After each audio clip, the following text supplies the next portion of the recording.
कि देखिए ये क्या कर सकता है जब हम समझते हैं, हम नहीं समझते। देखिए आईएमएफ जिनके साथ ये बातचीत कर रहे हैं, आईएमएफ का एक स्टेटमेंट आया कि वोट जो है पाकिस्तान तहरीक इंसाफ को ज्यादा पड़ा है। आप पतन की जो एक अम्ब्रेला ऑर्गेनाइजेशन है, उसने कहा कि भाई तीनों सीटें जो है इस्लामाबाद की वो पाकिस्तान तहरीक इंसाफ ने जीती हैं, और ये जो है फॉर्म 47 वाले हैं और इलीगल बैठे हुए हैं। आप बिल्डाट की रिपोर्ट देख लें, आप बैनुल अक़वामी मीडिया देख लें, पूरी दुनिया कह रही है। अब हम उस पर लड़ तो नहीं सकते, हम तो डिमांड कर सकते हैं ना कि उसकी इंक्वायरी होनी चाहिए और उसकी इन्वेस्टिगेशन होना चाहिए। नवाज शरीफ नवाज शरीफ खुद अपनी सीट हार गए, वही कम से कम खोल दे, वही हल्का खोल दे तो पता चल जाएगा। राणा साहब वो कह रहे हैं कि मियाँ साहब वाला हल्के ही खोल दे, दूध का दूध और पानी का पानी हो जाएगा। आप लोग खोल दें फिर हल्का, चैलेंज एक्सेप्ट करें। हैदर साहब, आप और ये लालचंद खान साहब जो इरशादात फरमा रहे हैं, तो वो 25 जुलाई 2018 वाले भी सारे हल्के खोल दे, आज के भी खोल दे। और अगर खोल दे हार जाते हैं और ये जालसाजी के जरिए जीत जाते हैं तो कहते हैं वेल डन। ख्वाजा साद रफीक हार जाते हैं और एक पार्टी बदल के नया आने वाला लोटा पहली दफा एमएनए बन जाते हैं तो कहते हैं election commission of Pakistan well done. पूरे खैबर पख्तूनख्वा में ये पीटीआई वाले जो हैं, ये मौलाना फजलुर रहमान, मुस्लिम लीग नून और पीपल पार्टी के मैंडेट को 40, 45 और 47 फार्म के जरिए जीत कर 70 मुकदमात में मुलव्वस इश्तिहारी शहदवाला की मिनिस्टर गंडापुरी साहब गिरफ्तारी के बगैर जीत कर वजीर आला का हलफ ले लेते हैं तो कहते हैं वेल डन। तो मैं फिर अर्ज करना चाहता हूँ कि अभी ये मुल्तान का इलेक्शन हुआ है, ये पिछले हफ्ते, तो दूध का दूध पानी का पानी हो गया, इनको अपने लेवल का नहीं पता चला। और फिर जिमनी इलेक्शन, मैं अर्ज ये करना चाहता हूँ 35% की बात भी नियाजी अंटोले ने की, रिहाब ने नहीं की। अदालत में जाकर कहते हैं कि नहीं है, वो सियासी बयान था। भाई 10 मेट्रो बस मुल्तान वाली बात भी नियाजी अंटोले ने की। आज के वजीर आजम शहबाज साहब कोर्ट में है और ये वहां पेश नहीं होते, 6-7 साल हो गए उस मुकदमे को। इसलिए ये आल कादर ट्रस्ट के नाम पे 500 कनाल जगह कब्जे में लेने वाले ग्रुप का नाम है नियाजी अंटोला। ये 350 कनाल। राणा साहब ये अलग मैटर्स है। बात तो इलेक्शंस की हो रही है, इलेक्शंस की शफाफियत की हो रही है, मुल्क की मामलात को आगे चलाने के ऊपर हो रही है। मैं वही कर रहा हूँ कि जहाँ से इनको रिलीफ मिलता है ये कहते हैं वेल डन। मैं कहता हूँ इलेक्शन, इसी इलेक्शन के नतीजे में आज ये खैबर पख्तूनख्वा पे हुकूमत में है और शफाफियत की बात कर। लेकिन मलिक साहब तो कह रहे हैं अगर आपको केपीके में डाउट है, आप केपीके में भी हल्के खोल दें। तो यार ये जो इरशादात फरमा रहे हैं, जो जालसाजी कर रहे हैं, तो ये कोर्ट में क्यों नहीं जाते?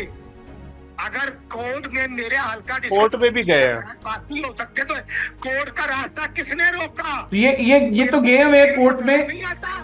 ये बातें करने वाला टोला है, कहाँ गया जुल्फी बुखारी, माइद यूसुफ, शहजाद अकबर, दोनों बातों से लूटने वाला ग्रुप था। आज भी असलम इकबाल तो नहीं गिरफ्तार होता, आज हमाद अदर तो गिरफ्तार नहीं होता। भाई आज तो वो साबका मिनिस्टर CNW मुराद सईद तो गिरफ्तार नहीं होता। हाँ, मुझे भी दुख है, डॉक्टर यास्मीन राशिद देख रहा है तो उनको छूटना चाहिए। अगर 10 जमानतें होती हैं तो वहां तो कहते हैं जी ये हमारा हक है, और मियां असलम इकबाल लाहौर में घूम फिर रहा है, उसको तो कोई नहीं पकड़ रहा। मियां असलम इकबाल लाहौर में है जी? आपने नहीं देखा?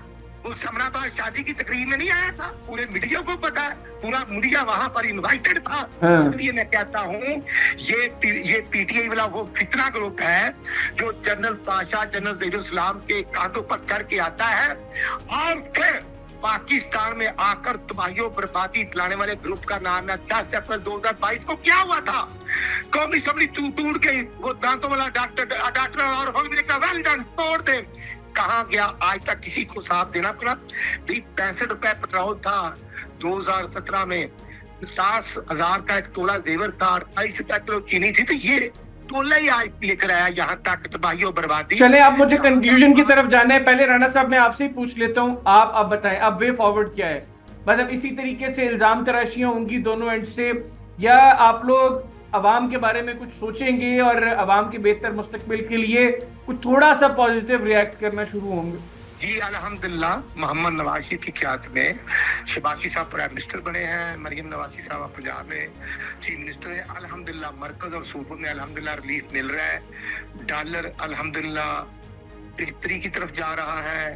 रोटी 20 से 15 रुपए 12 रुपए तक आ चुकी है। कीमतों में अल्हम्दुलिल्लाह कमी हुई है। ये रोटी कहाँ पे आई है राणा साहब?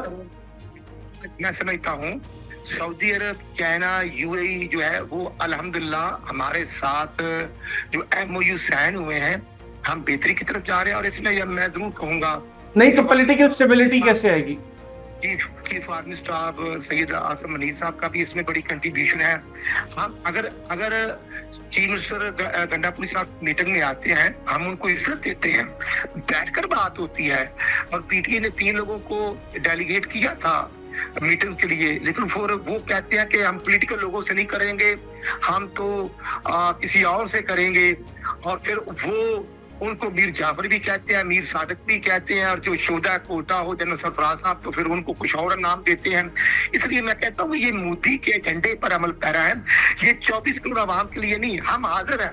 अगर मियां नवाज शरीफ साहब 2013 में चक शहजाद में इमरान नियाजी की दावत पे गए, तो आज भी हम समझते हैं कि पहले वो इकरार करे, वो लंदन प्लान, वो प्राइम मिनिस्टर ऑफिस और पार्लियामेंट पर 2014 में हमला करने वाले अपने जुर्मों का इकरार करे, तो हम बैठने के लिए तैयार हैं। नहीं जी मलिक साहब, पहले तो सिर्फ आप लोगों की तरफ से ठीक है। राणा साहब मुझे कंक्लूजन की तरफ जाने के नारे उनकी माफी मांगे तो हम बिल्कुल डायलॉग करने के लिए तैयार हैं अपने कायद नवाज शरीफ की। चले ठीक हो गया राणा साहब, मुझे अब कंक्लूजन की तरफ बढ़ना है। उससे पहले मलिक साहब मुख्तसरन आप लोगों की तरफ से पहले टर्म्स एंड कंडीशंस थी, अब उधर से भी आ गई हैं। आप लोग कह रहे थे असीरान की रिहाई हो, फिर मुज़ाकरात को लेकर आगे चलेंगे, मैंडेट की वापसी हो। अब वो कह रहे हैं आप लोग अपने जो जराइम में उनका इकरार करें, फिर हमारी तरफ से डायलॉग हो। देखिए हैदर भाई, हमें तो पता है ना इनका कि इनके हाथ में कुछ नहीं, ये बेख्तियार लोग हैं। ये तो वो लोग हैं जिन्होंने वज़ीर-ए-आज़म अपना बनाया, लेकिन हुकूमत जो है मोहसिन कियानी की चलती है, मोहसिन नकवी की चलती है। ये अपना फाइनेंस मिनिस्टर लगा नहीं सके, ये अपने सेनेटर इलेक्ट करवा नहीं सके। ख्वाजा साद रफी जैसे बंदे को छोड़कर मोहसिन नकवी को ये जो है इलेक्ट करवाते घूमते हैं। बजट IMF को देना है, इनके हाथ में कुछ नहीं है। किसानों की इन्होंने कबर तोड़ दी है, किसान चीख रहे हैं, चिल्ला रहे हैं, और ये उनको जेलों में डाल रहे हैं। उनको ये उनका हकीकी हक जो है वो देने के लिए तैयार नहीं है, वो प्राइसेस देने के तैयार नहीं है। ऊपर से जो इन्होंने गंदम मंगवाई, $1.1 बिलियन का जो इतना बड़ा इस कौमी खजाने को नुकसान हुआ, और 400 अरब रुपए खाए गए हैं उस पूरे स्कैंडल में, उसकी इंक्वायरी कराने के लिए तैयार नहीं, वो नैब को केस के भेजने के लिए तैयार नहीं। तो इनकी ये सिर्फ मोहरे दिखाने के हैं, इनके हाथ में कुछ भी नहीं है।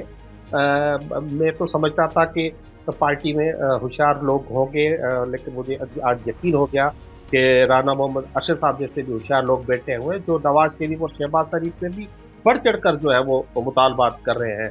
तो मुझे इनकी जहानत पे भी मुझे आज यकीन आ चुका है, और इंशाल्लाह बेशक ये इनको जो चाहे करें। हम समझते हैं इस मुल्क को आगे लाने के लिए इस मुल्क में पॉलिटिकल स्टेबिलिटी की ज़रूरत है। ये हम नहीं कह रहे, पूरी दुनिया कह रही है। और पॉलिटिकल स्टेबिलिटी लाने के लिए इनको एक बेस पे बैठना पड़ेगा, और इस मुल्क में जो जो इन्होंने चीज़ें की हैं उसकी एक आज़ादाना इंक्वायरी खासतौर पर 8 फरवरी के इलेक्शन की करानी होगी। हम तो 9 मई की जुडिशल कमीशन मांग रहे हैं, उससे बेशक वो अगर कोई उसमें कोई शामिल था, कोई आर्मी इंस्टॉलेशन पते करने पे, तो उसमें हमें कोई एतराज़ नहीं है। वो जुडिशल कमीशन तय करे, कोई एक ही वही जज, वही गवाह, वही मतई, वही सब कुछ नहीं हो सकता। अगर फेयर प्ले नहीं होगा तो ये मुल्क आगे नहीं बढ़ सकता। बिल्कुल ठीक हो गया, बहुत शुक्रिया मलिक साहब, आपने प्रोग्राम के लिए वक्त निकाला। राना मोहम्मद अशर साहब आपका बहुत बहुत शुक्रिया। नाज़रीन, मसला ये है कि बातों की हद तक हम शायद देख रहे थे कि चीज़ें बेहतर होंगी, अब बातों की हद तक भी चीज़ों में बेहतरी दिखाई नहीं दे रही। इस कदर डिफरेंसेस बढ़ गए हैं, इस कदर नफ़रतें बढ़ गई हैं कि शराइत ही ऐसी रखी जा रही हैं जिनके ऊपर अमल दरामद मुमकिन नहीं है। और ये दोनों एंड से हो रहा है, गवर्नमेंट एंड से भी हो रहा है और अपोजिशन एंड से भी यही हो रहा है। इस दुआ के साथ कि शायद इन लोगों के दिलों में हमारे लिए, अवाम के लिए कोई रहम आए और ये मुल्क में सियासी इस्तेहकाम की तरफ पॉजिटिवली आगे बढ़े, क्योंकि अल्टीमेटली पॉलिटिकल स्टेबिलिटी होगी तो मामलात आगे बढ़ेंगे। शायद इन लोगों को अंदाज़ा नहीं है कि आज आम आदमी किन मसाइल से गुजर रहा है, उसकी क्या तकालीफ है और उनका अदराक कैसे मुमकिन है। तो ये जो पर्सनल ब्लेम गेम है और एक दूसरे के ऊपर इल्ज़ाम तराशियाँ हैं, एक दूसरे के साथ जो नफ़रतें हैं, एक दूसरे से जो बदला लेने की ख्वाहिशात हैं, इनको पीछे रखा जाएगा और मुल्क को आगे रखा जाएगा तो यकीनी तौर पर यही लोग शायद बेहतर डिलीवर भी कर सकेंगे। इसी उम्मीद के साथ मुझे इजाज़त दीजिए। अल्लाह हाफ़िज़। पाकिस्तान जिंदाबाद।